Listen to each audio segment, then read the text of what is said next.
What's going on, people? It's GBP, baby.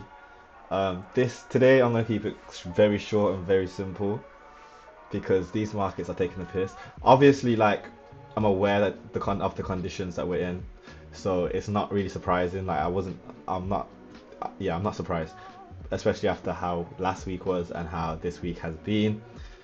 And also, my bias hasn't necessarily changed, so to speak, as nothing's hinted at anything otherwise. So I'm not really, my bias hasn't really changed. But I'm just gonna quickly go through Euro and GBP. We'll start with Euro.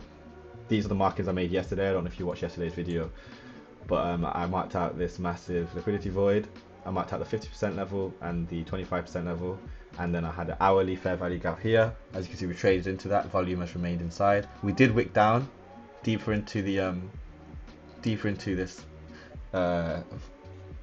liquidity void, so that has put some doubt in my mind. And honestly, I'm not really trying to be predictive anyway at this point, because like I said, it has been ridiculous this week. Like, I haven't seen price action like this.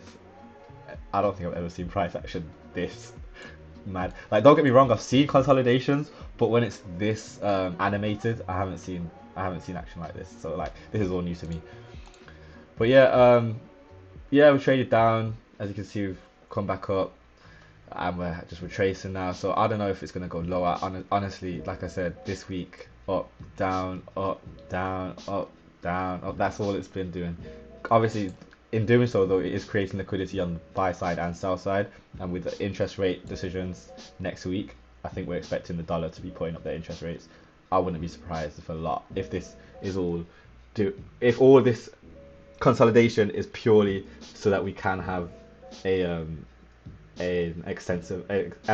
expansive week next week, because like I said, by creating stops on buy side and sell side for like 2 weeks now, pretty much, it allows for much more liquidity to be within the markets, and so that the interest rates can absolutely mess people up. Also, we've got the European CPI number next week, so like there's a lot to expect next week. So seeing all this, it's not really surprising. It's just crazy to me, like I said, how animated and how aggressive it's been just in general, really.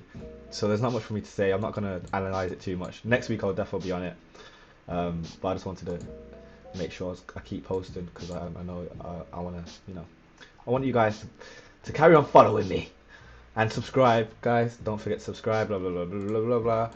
But we'll look at we'll look at GBP USD.